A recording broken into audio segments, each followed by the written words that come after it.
Hi friends, welcome back to my channel Arun academy.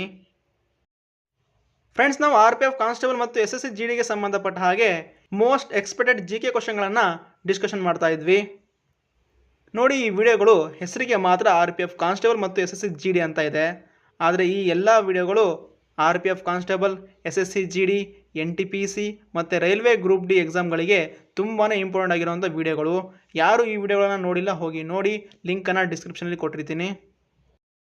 ಮತ್ತು friends, ತುಂಬ ಜನ ವಿದ್ಯಾರ್ಥಿಗಳು ನನಗೆ ಕಾಲ್ ಅಥವಾ ಮೆಸೇಜ್ ಮಾಡಿ, ಸರ್ ಓದೋಕ್ಕೆ ಯಾವುದೇ ನಮ್ಮ ಹತ್ರ ಸೋರ್ಸ್ ಇಲ್ಲ, ನಿಮ್ಮ ಹತ್ರ ಇದ್ದರೆ ಕಳಿಸಿ ಸರ್, ಎಷ್ಟು ಬೇಕಾದರೂ ದುಡ್ಡು ಕೊಡ್ತೀವಿ ಅಂತ ತುಂಬ ವಿದ್ಯಾರ್ಥಿಗಳು ಹೇಳಿದ್ದಾರೆ. ನೋಡಿ ಫ್ರೆಂಡ್ಸ್, ಸ್ಕ್ರೀನಲ್ಲಿ ಕಾಣ್ತಿರುವಂಥ RPF ಮತ್ತು RPF SF ಕಾನ್ಸ್ಟೇಬಲ್ಗೆ ನೇಮಕಾತಿ ಪರೀಕ್ಷೆ ಮಾರ್ಗದರ್ಶಿ ಎಂಬ ಪುಸ್ತಕ ಇದೆ. ಈ ಪುಸ್ತಕದಲ್ಲಿ history, political, geography, economics, general science ಮತ್ತು ಜನರಲ್ ನಾಲೆಜ್ ಹಾಗೆ ರೀಸನಿಂಗ್ ಮತ್ತು ಮ್ಯಾಥಮೆಟಿಕ್ಸನ್ನು ಈಸಿ ಮೆಥಡಲ್ಲಿ ಹೇಳಿದ್ದಾರೆ. ಹಾಗೆ ಈ ಬುಕ್ಕಿನ ಹಿಂದಿನ ಪೇಜ್ಗಳಲ್ಲಿ ರೀಸನಿಂಗ್, ಮ್ಯಾಥಮೆಟಿಕ್ಸ್ನ ಇಂಪಾರ್ಟೆಂಟ್ ಕ್ವಶನ್, ಎಕ್ಸ್ಪ್ಲನೇಷನ್ ಮತ್ತು ಆನ್ಸರನ್ನು ಹೇಳಿದ್ದಾರೆ. ಈ ಬುಕ್ ತುಂಬಾ ಚೆನ್ನಾಗಿದೆ, ನಿಮಗೆ ತುಂಬ ಈಸಿಯಾಗಿ ಅರ್ಥ ಆಗುತ್ತೆ.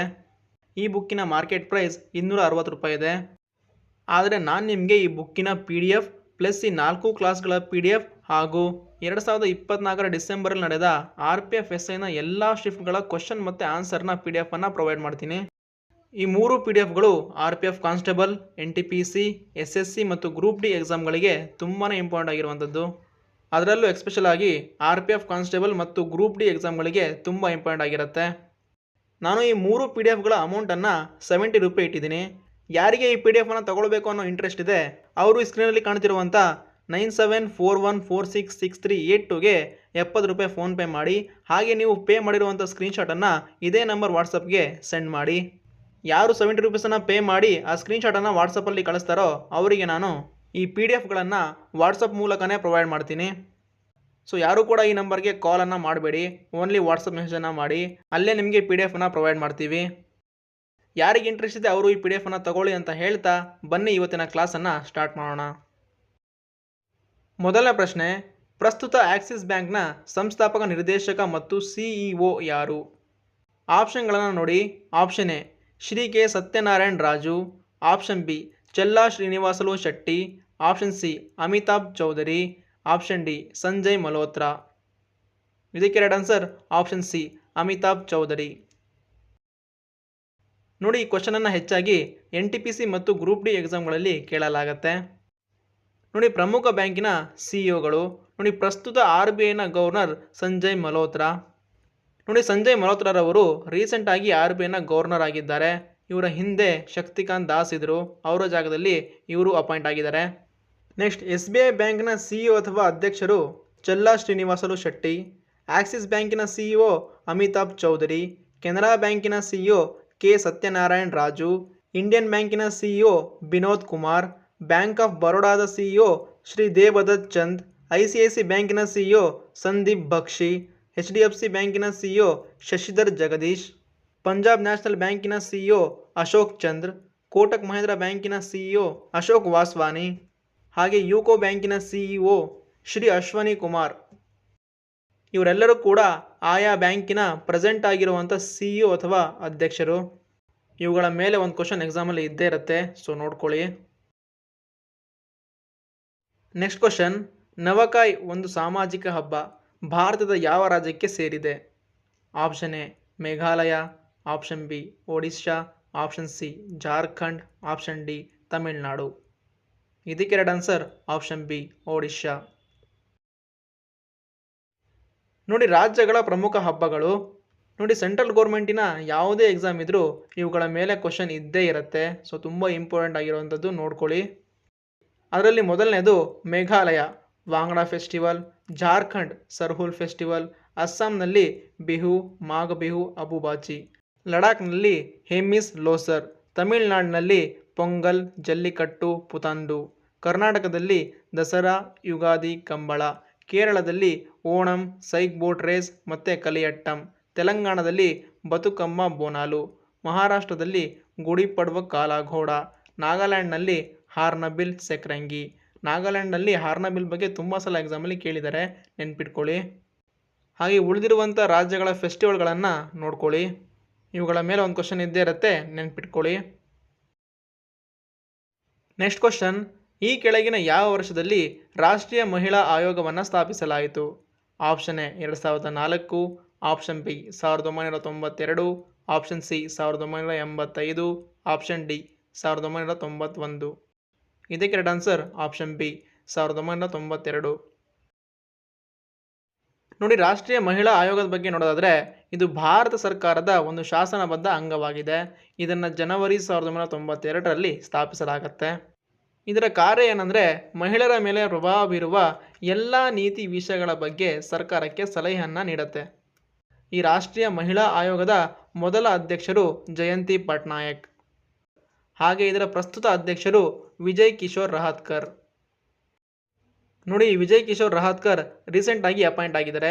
ಸೊ ಹಾಗಾಗಿ ಇವ್ರ ಬಗ್ಗೆ ಎಕ್ಸಾಮಲ್ಲಿ ಕೇಳ್ತಾರೆ, ನೆನ್ಪಿಟ್ಕೊಳ್ಳಿ. ನೆಕ್ಸ್ಟ್ ಕ್ವಶನ್, ಸೂರಿ ಸಾಮ್ರಾಜ್ಯದ ಸ್ಥಾಪಕ ಶೇರ್ ಶಾ ಸೂರಿಯ ಮೂಲ ಹೆಸರು ಈ ಕೆಳಗಿನವುಗಳಲ್ಲಿ ಯಾವುದು? Option A Ahmad Khan, option B Uluf Khan, option C Salim, option D Farid Khan. ಇದಕ್ಕೆ right answer option D Farid Khan. ನೋಡಿ, ಸೂರಿ ಸಂತತಿಯ ಬಗ್ಗೆ ನೋಡೋದಾದರೆ ಶೇರ್ ಶಾ ಸೂರಿ ಈ ಸೂರಿ ಸಂತತಿಯ ಸ್ಥಾಪಕ. ಶೇರ್ ಶಾ ಸೂರಿಯನ್ನು ಭಾರತದ ರೂಪಾಯಿಗಳ ಜನಕ ಅಂತ ಕರೀತಾರೆ. ಈತನ ಮೂಲ ಹೆಸರು ಫರೀದ್ ಖಾನ್. ನೋಡಿ, ಕ್ರಿಸ್ತಶಕ 1536ರಲ್ಲಿ ಹುಮಾಯೂನ್ ಮತ್ತು ಶೇರ್ ಶಾ ಸೂರಿ ನಡುವೆ ಚೌಸಾ ಕಾಳಗ ನಡೆಯುತ್ತೆ. ಈ ಚೌಸಾ ಕಾಳಗದಲ್ಲಿ ಶೇರ್ ಶಾ ಸೂರಿ ಹುಮಾಯೂನನ್ನು ಸೋಲಿಸ್ತಾನೆ. ನಂತರ ಕ್ರಿಸ್ತಶಕ 540ರಲ್ಲಿ ಖನೋಜ್ ಅಥವಾ ಬಿಲ್ಗ್ರಾಮ್ ಕದನ ನಡೆಯುತ್ತೆ. ಈ ಕದನದಲ್ಲಿ ಶೇರ್ ಶಾ ಸೂರಿ ಸೋಲ್ತಾನೆ, ಹುಮಾಯೂನ್ ಗೆಲ್ತಾನೆ. ಈ ಎರಡೂ ಕದನಗಳ ಬಗ್ಗೆ ಎಕ್ಸಾಮಲ್ಲಿ ಪದೇ ಪದೇ ಕೇಳ್ತಿರ್ತಾರೆ, ನೆನ್ಪಿಟ್ಕೊಳ್ಳಿ. ಹಾಗೆ ಶೇರ್ ಶಾ ಸೂರಿ ಗ್ರ್ಯಾಂಡ್ ಟ್ರಕ್ ರಸ್ತೆಗಳನ್ನು ನಿರ್ಮಿಸ್ತಾನೆ. ಸೊ ಹಾಗಾಗಿ ಶೇರ್ ಶಾ ಸೂರಿಯನ್ನು ಗ್ರ್ಯಾಂಡ್ ಟ್ರಕ್ ರಸ್ತೆಗಳ ನಿರ್ಮಾತೃ ಅಂತ ಕರೀತಾರೆ. ಇದನ್ನು ಕೂಡ ನೆನ್ಪಿಟ್ಕೊಳ್ಳಿ, ಎಕ್ಸಾಮಲ್ಲಿ ಕೇಳಿದ್ದಾರೆ. ನೆಕ್ಸ್ಟ್ ಕ್ವಶನ್, 2024ರ ಪ್ಯಾರಿಸ್ ಪ್ಯಾರಾ ಒಲಿಂಪಿಕ್ ಸಮಾರೋಪ ಸಮಾರಂಭದಲ್ಲಿ ಭಾರತದ ಧ್ವಜದ್ವಾರಿಗಳಾಗಿದ್ದವರು ಯಾರು? ಆಪ್ಷನ್ ಎ ಅವನಿ ಲೇಖನ ಮತ್ತು ನಿಶಾದ್ ಖಾನ್, ಆಪ್ಷನ್ ಬಿ ಭಾಗ್ಯಶ್ರೀ ಜಾಧವ್ ಮತ್ತು ಸುಮಿತ್ ಆಂತಿಲ್, ಆಪ್ಷನ್ ಸಿ ಮನೀಶ್ ನರ್ವಾಲ್ ಮತ್ತು ಯೋಗೇಶ್, ಆಪ್ಷನ್ ಡಿ ಹರ್ಬಿಂದ್ ಸಿಂಗ್ ಮತ್ತು ಪ್ರೀತಿ ಪಾಲ್. ಇದಕ್ಕೆ right answer option D Harvinder Singh ಮತ್ತು ಪ್ರೀತಿ ಪಾಲ್. ನೋಡಿ, 2024ರ ಪ್ಯಾರಿಸ್ ಪ್ಯಾರಾ ಒಲಿಂಪಿಕ್ ಬಗ್ಗೆ ನೋಡೋದಾದರೆ ಇದು 17ನೇ ಆವೃತ್ತಿ. ಈ 2024ರ ಪ್ಯಾರಿಸ್ ಪ್ಯಾರಾ ಒಲಿಂಪಿಕ್ನ ಆತಿಥೇಯ ದೇಶ ಫ್ರಾನ್ಸ್. ಈ ಪ್ಯಾರಿಸ್ ಪ್ಯಾರಾ ಒಲಿಂಪಿಕ್ನಲ್ಲಿ ಅತ್ಯಧಿಕ ಪದಕ ಪಡೆದ ದೇಶ ಚೀನಾ, 220 ಪದಕವನ್ನು ಪಡ್ಕೊಂಡು ಮೊದಲನೇ ಸ್ಥಾನದಲ್ಲಿದೆ. ನೆಕ್ಸ್ಟ್ ಎರಡನೇದಾಗಿ ಗ್ರೇಟ್ ಬ್ರಿಟನ್, 124 ಪದಕವನ್ನು ಪಡ್ಕೊಂಡು ಎರಡನೇ ಸ್ಥಾನದಲ್ಲಿದೆ. ಹಾಗೆ ನಮ್ಮ ಭಾರತ ಈ ಪ್ಯಾರಿಸ್ ಪ್ಯಾರಾ ಒಲಿಂಪಿಕ್ನಲ್ಲಿ 18ನೇ ಸ್ಥಾನವನ್ನು ಪಡ್ಕೊಂಡಿದೆ. ನಮ್ಮ ಭಾರತ ಒಟ್ಟು 27 ಪದಕವನ್ನು ಪಡ್ಕೊಂಡಿದೆ. ಅದರಲ್ಲಿ 7 ಚಿನ್ನದ ಪದಕ, 9 ಬೆಳ್ಳಿ ಪದಕ ಮತ್ತು 13 ಕಂಚಿನ ಪದಕವನ್ನು ಒಳಗೊಂಡಿದೆ. ಈ ರೀತಿ ನೆನ್ಪಿಟ್ಕೊಳ್ಳಿ, ನಮ್ಮ ಭಾರತ 17ನೇ ಆವೃತ್ತಿಯಲ್ಲಿ 18ನೇ ಸ್ಥಾನವನ್ನು ಪಡ್ಕೊಂಡಿದೆ ಅಂತ. ಈ ಪ್ಯಾರಿಸ್ ಪ್ಯಾರಾ ಒಲಿಂಪಿಕ್ನಲ್ಲಿ ಭಾರತದ ಆರಂಭಿಕ ಧ್ವಜದ್ವಾರಿ ಆಗಿದ್ದವರು ಸುಮಿತ್ ಆಂತಿಲ್, ಇವರು ಜಾವಲಿನ್ ಥ್ರೋಗೆ ಸಂಬಂಧಪಟ್ಟಿದ್ದಾರೆ. ಮತ್ತು ಭಾಗ್ಯಶ್ರೀ ಜಾಧವ್, ಇವರು ಗುಂಡು ಎಸೆತ ಅಥವಾ ಶಾರ್ಟ್ ಪುಟ್ ಥ್ರೋಗೆ ಸಂಬಂಧಿಸಿದ್ದಾರೆ. ಹಾಗೆ ನೋಡಿ, ಸಮಾರೋಪ ಸಮಾರಂಭದ ಧ್ವಜದ್ವಾರಿಗಳು ಹರ್ಬಿಂದ್ ಸಿಂಗ್ ಮತ್ತು ಪ್ರೀತಿ ಪಾಲ್. ಈ ಹರ್ಬಿಂದ್ ಸಿಂಗ್ ಬಿಲ್ಲುಗಾರಿಕೆ ಅಥವಾ ಆರ್ಚರಿಗೆ ಸಂಬಂಧಪಟ್ಟಿದ್ದಾರೆ ಮತ್ತು ಪ್ರೀತಿ ಪಾಲ್ ಸ್ಪ್ರಿಂಟಿಂಗ್ಗೆ ಸಂಬಂಧಪಟ್ಟಿದ್ದಾರೆ. ನೋಡಿ, ಎಕ್ಸಾಮ್ನಲ್ಲಿ ಸುಮಿತ್ ಆಂತಿಲ್ ಯಾವ ಕ್ರೀಡೆಗೆ ಸಂಬಂಧಪಟ್ಟಿದ್ದಾರೆ ಅಂತ ಕೇಳ್ತಾರೆ, ಆಗ ನೀವು ಆನ್ಸರ್ ಮಾಡಬೇಕಾಗತ್ತೆ. ಸೊ ಹಾಗಾಗಿ ಯಾವ ಕ್ರೀಡಾಪಟು ಯಾವ ಕ್ರೀಡೆಗೆ ಸಂಬಂಧಪಟ್ಟಿದೆ ಅನ್ನೋದನ್ನ ಸರಿಯಾಗಿ ನೋಡ್ಕೊಳ್ಳಿ. ನೆಕ್ಸ್ಟ್ ಕ್ವಶನ್, 2024ರ ಮಾರ್ಚ್ನಲ್ಲಿ ಮುಕ್ತಾಯಗೊಂಡ ಪ್ರೋ ಕಬಡ್ಡಿ ಲೀಗ್ನ ಸೀಸನ್ 10 ಈ ಕೆಳಗಿನ ಯಾವ ತಂಡ ಗೆದ್ದುಕೊಂಡಿತು? Option A Patna pirates, option B Jaipur pink panthers, option C Haryana steelers, option D Puneri Paltan. ಇದಕ್ಕೆ right answer option D Puneri Paltan. ನೋಡಿ, ಪ್ರೋ ಕಬಡ್ಡಿ ಲೀಗ್ PKL ಇದರ ಮೊದಲ ಆವೃತ್ತಿಯನ್ನು 2014ರಲ್ಲಿ ಆರಂಭಿಸಲಾಯಿತು. 2014ರಲ್ಲಿ ಜೈಪುರ್ ಪಿಂಕ್ ಪ್ಯಾಂಥರ್ ತಂಡವು ಮೊದಲ ಪ್ರೋ ಕಬಡ್ಡಿ ಪ್ರಶಸ್ತಿಯನ್ನು ಗೆದ್ದುಕೊಂಡಿತು. ಈಗ ರೀಸೆಂಟಾಗಿ 2024ರಲ್ಲಿ ಪ್ರೋ ಕಬಡ್ಡಿ ಲೀಗ್ನ 10ನೇ ಆವೃತ್ತಿ ಮುಕ್ತಾಯಗೊಳ್ಳಿತು. ಇದರ ವಿಜೇತ ತಂಡ ಪುಣೇರಿ ಪಲ್ಟನ್. ಈ ಪುಣೇರಿ ಪಲ್ಟನ್ ತಂಡ ಅಂತಿಮ ಪಂದ್ಯದಲ್ಲಿ ಹರಿಯಾಣ ಸೀಲರ್ಸನ್ನು 28-25 ಅಂಕಗಳಿಂದ ಸೋಲಿಸುವ ಮೂಲಕ ಟ್ರೋಫಿಯನ್ನು ಗೆದ್ದುಕೊಳ್ಳುತ್ತೆ. ಈ ಫೈನಲ್ ಪಂದ್ಯ ಹೈದರಾಬಾದಿನ ಗಚ್ಚಿಬೋರ್ಲಿಯಲ್ಲಿರುವ GMC ಬಾಲಯೋಗಿ ಕ್ರೀಡಾಂಗಣದಲ್ಲಿ ನಡೆಯಿತು. ನೋಡಿ, ಫೈನಲ್ ಪಂದ್ಯಗಳು ಎಲ್ಲಿ ನಡೀತು ಅಂತ ತುಂಬ ಸಲ ಎಕ್ಸಾಮಲ್ಲಿ ಕೇಳಿದ್ದಾರೆ, ಸೊ ನೆನ್ಪಿಟ್ಕೊಳ್ಳಿ. ನೆಕ್ಸ್ಟ್ ಕ್ವಶನ್, ಗರುಡ 7 ಎಂದು ಕರೆಯಲ್ಪಡುವ ವಾಯುಸೇನೆಗಳ ಜಂಟಿ ಸಮರಾಭ್ಯಾಸವು ಈ ಎರಡು ದೇಶಗಳ ನಡುವೆ ನಡೆಯಿತು. ಆಪ್ಷನ್ ಎ ಭಾರತ ಮತ್ತು ಸುಡಾನ್, ಆಪ್ಷನ್ ಬಿ ಭಾರತ ಮತ್ತು ಮಲೇಷ್ಯಾ, ಆಪ್ಷನ್ ಸಿ ಭಾರತ ಮತ್ತು ಫ್ರಾನ್ಸ್, ಆಪ್ಷನ್ ಡಿ ಭಾರತ ಮತ್ತು ದಕ್ಷಿಣ ಆಫ್ರಿಕಾ. ಇದಕ್ಕೆ ಎರಡು ಆನ್ಸರ್ ಆಪ್ಷನ್ ಸಿ ಭಾರತ ಮತ್ತು ಫ್ರಾನ್ಸ್. ನೋಡಿ, ಗರುಡ 7 ಎಂಬ ಸಮರಾಭ್ಯಾಸ ಪ್ರತಿ 2 ವರ್ಷಕ್ಕೊಮ್ಮೆ ನಡೆಯುತ್ತೆ. ಇದು ಭಾರತ ಮತ್ತು ಫ್ರಾನ್ಸ್ನ ವಾಯುಪಡೆಗಳ ನಡುವೆ ನಡೆಯುವಂಥ ಸಮರಾಭ್ಯಾಸ. ಈ ಸಮರಾಭ್ಯಾಸದ ಮೊದಲನೇ, 3ನೇ ಮತ್ತು 5ನೇ ಆವೃತ್ತಿಗಳು ಭಾರತದಲ್ಲಿ ನಡೆಯಿತು. ಈ ಸಮರಾಭ್ಯಾಸ ಯಾಕೆ ನಡೆಯುತ್ತೆ ಅಂದರೆ ಎರಡೂ ದೇಶಗಳ ಕಾರ್ಯದಕ್ಷತೆಯನ್ನು ಹೆಚ್ಚಿಸಿಕೊಳ್ಳಲು ಈ ಸಮರಾಭ್ಯಾಸ ನಡೆಯುತ್ತೆ. ಹಾಗೆ ಇದೇ ಹೆಸರಿನ ಇನ್ನೊಂದು ಸಮರಾಭ್ಯಾಸ ಇದೆ, ಅದರ ಹೆಸರು ಗರುಡ ಶಕ್ತಿ ಅಂತ. ಈ ಸಮರಾಭ್ಯಾಸ ಭಾರತ ಮತ್ತು ಇಂಡೋನೇಷ್ಯಾದ ನಡುವೆ ನಡೆಯುತ್ತೆ. ಇದರ 2024ರ 9ನೇ ಆವೃತ್ತಿ ಇಂಡೋನೇಷ್ಯಾದ ಜಕಾರ್ತದಲ್ಲಿ ನಡೆಯುತ್ತೆ. ಹಾಗೆ ವಜ್ರಪ್ರಹಾರ ಎಂಬ ಸಮರಾಭ್ಯಾಸ ಭಾರತ ಮತ್ತು ಅಮೆರಿಕಾದ ನಡುವೆ ನಡೆಯುತ್ತೆ. ಹಾಗೆ ದೋಸ್ತ 16 ಎಂಬ ಸಮರಾಭ್ಯಾಸ ಭಾರತ, ಶ್ರೀಲಂಕಾ ಮತ್ತು ಮಾಲ್ಡೀವ್ಸ್ ನಡುವೆ ನಡೆಯುತ್ತೆ. ನೋಡಿ, RPF SI ಎಕ್ಸಾಮ್ನಲ್ಲಿ ಯುದ್ಧ ಸಮರಾಭ್ಯಾಸದ ಮೇಲೆ ಒಂದು ಕ್ವಶನ್ನ ಕೇಳಿದ್ದಾರೆ. ಸೊ RPF ಕಾನ್ಸ್ಟೇಬಲ್ ಎಕ್ಸಾಮಲ್ಲೂ ಕೇಳ್ತಾರೆ, ನೋಡ್ಕೊಳ್ಳಿ. ನೆಕ್ಸ್ಟ್ ಕ್ವಶನ್, 54 ವರ್ಷಗಳ ನಂತರ ಸಂತೋಷ್ ಟ್ರೋಫಿ ವಿಜೇತ ರಾಜ್ಯ ಯಾವುದು?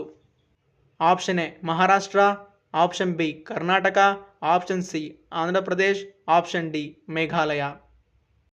ಇದಕ್ಕೆ ಎರಡು ಆನ್ಸರ್ ಆಪ್ಷನ್ ಬಿ ಕರ್ನಾಟಕ. ನೋಡಿ, ಸಂತೋಷ್ ಟ್ರೋಫಿ ಫುಟ್ಬಾಲ್ ಕ್ರೀಡೆಗೆ ಸಂಬಂಧಪಟ್ಟಿದೆ. ನೋಡಿ, 2022-23ರ ಸಂತೋಷ್ ಟ್ರೋಫಿಯ 76ನೇ ಆವೃತ್ತಿಯನ್ನು ಕರ್ನಾಟಕ ಗೆದ್ಕೊಳ್ಳುತ್ತೆ. ಕರ್ನಾಟಕ ಈ ಮುಂಚೆ 1968ರಲ್ಲಿ ಮೊದಲ ಬಾರಿಗೆ ಸಂತೋಷ್ ಟ್ರೋಫಿಯನ್ನು ಗೆದ್ದಿತ್ತು. ಈಗ 2022ರಲ್ಲಿ 54 ವರ್ಷಗಳ ನಂತರ ಎರಡನೇ ಬಾರಿ ಗೆಲ್ತಾ ಇದೆ. ನೋಡಿ, 2022-23ರ ಆವೃತ್ತಿಯಲ್ಲಿ ಕರ್ನಾಟಕ ರಾಜ್ಯ ಮೇಘಾಲಯ ರಾಜ್ಯವನ್ನು 3-2 ಅಂಕಗಳಿಂದ ಸೋಲಿಸುವ ಮೂಲಕ ಕರ್ನಾಟಕ ವಿಜೇತವಾಗುತ್ತೆ. ಈ ಸಂತೋಷ್ ಟ್ರೋಫಿ ರಾಜ್ಯ ಮಟ್ಟದಲ್ಲಿ ನಡೆಯುವ ಫುಟ್ಬಾಲ್ ಸ್ಪರ್ಧೆಯಾಗಿದೆ. ಇದರ ಮೊದಲ ಆವೃತ್ತಿಯನ್ನು 1941ರಲ್ಲಿ ನಡೆಸಲಾಗುತ್ತೆ. ಆಗ ಇದರ ವಿಜೇತ ತಂಡ ಪಶ್ಚಿಮ ಬಂಗಾಳ. ನೋಡಿ, ಫುಟ್ಬಾಲ್ಗೆ ಸಂಬಂಧಿಸಿದ ಟ್ರೋಫಿಗಳನ್ನು ನೋಡೋದಾದರೆ Durand cup, Santosh trophy, Kalinga trophy, BC Roy cup, Rovers cup, FIFA world cup, ಇವೆಲ್ಲ ಫುಟ್ಬಾಲ್ಗೆ ಸಂಬಂಧಿಸಿದ ಟ್ರೋಫಿಗಳು. ಎಕ್ಸಾಮಲ್ಲಿ ಕೇಳ್ತಾರೆ, ನೆನ್ಪಿಟ್ಕೊಳ್ಳಿ. ನೆಕ್ಸ್ಟ್ ಕ್ವಶನ್, ಹಡ್ಸನ್ ಜಲಸಂಧಿ ಈ ಕೆಳಗಿನ ಯಾವುದರ ನಡುವೆ ಸಂಪರ್ಕ ಕಲ್ಪಿಸುತ್ತದೆ? ಆಪ್ಷನ್ ಎ ಅರಬ್ಬಿ ಸಮುದ್ರ ಮತ್ತು ಬಂಗಾಳ ಕೊಲ್ಲಿ, ಆಪ್ಷನ್ ಬಿ ಪೆಸಿಫಿಕ್ ಮತ್ತು ಸೌತ್ ಅಟ್ಲಾಂಟಿಕ್ ಸಾಗರ, ಆಪ್ಷನ್ ಸಿ ಬೇರಿಂಗ್ ಮತ್ತು ಆರ್ಕಟಿಕ್ ಸಾಗರ, ಆಪ್ಷನ್ ಡಿ ಹಡ್ಸನ್ ಕೊಲ್ಲಿ ಮತ್ತು ಅಟ್ಲಾಂಟಿಕ್ ಸಾಗರ. ಇದಕ್ಕೆ ಆನ್ಸರ್ ನೀವು ಕಮೆಂಟ್ ಮಾಡಿ. ಯಾರ ಆನ್ಸರ್ ಸರಿಯಾಗಿರುತ್ತೆ ನಾನು ಅವ್ರಿಗೆ ರಿಪ್ಲೈ ಕೊಡ್ತೀನಿ. ಈಗ ಮಾಡಿರುವಂಥ 4 ಕ್ಲಾಸ್ಗಳ PDF ಹಾಗೆ ಬುಕ್ಕಿನ PDF ಬೇಕು ಅಂದರೆ ಸ್ಕ್ರೀನ್ ಮೇಲೆ ಕಾಣ್ತಿರುವಂಥ 9741466382ಗೆ 70 ರೂಪೀಸ್ ಪೇ ಮಾಡಿ. ಹಾಗೆ ಪೇ ಮಾಡಿದ ಸ್ಕ್ರೀನ್ಶಾಟನ್ನು ಇದೇ ನಂಬರ್ ವಾಟ್ಸಪ್ಗೆ ಸೆಂಡ್ ಮಾಡಿ. ನಾನು ನಿಮಗೆ ಈ PDFಗಳನ್ನು ಪ್ರೊವೈಡ್ ಮಾಡ್ತೀನಿ. ಈ PDF RPF constable, NTPC, SSC ಮತ್ತು ಗ್ರೂಪ್ D ಎಕ್ಸಾಮ್ಗಳಿಗೆ ತುಂಬಾ ಇಂಪಾರ್ಟೆಂಟ್ ಆಗಿರುವಂಥ PDFಗಳು. ಯಾರು ರೈಲ್ವೆ ಎಕ್ಸಾಮ್ಗಳನ್ನು ಪಾಸ್ ಮಾಡಬೇಕು ಅಂದ್ಕೊಂಡಿದ್ದೀರಾ ಅವರು ಈ PDFನ್ನು ತಗೊಳ್ಳೇಬೇಕಾಗತ್ತೆ. ಇಂಟ್ರೆಸ್ಟ್ ಇರೋರು ಪೇ ಮಾಡಿ ತಗೊಳ್ಳಿ. ಹಾಗೆ ಈ ವಿಡಿಯೋ ನಿಮಗೆ ಇಷ್ಟ ಆಗಿದರೆ ಲೈಕ್, ಶೇರ್, ಸಬ್ಸ್ಕ್ರೈಬ್ ಮಾಡಿ. Thank you.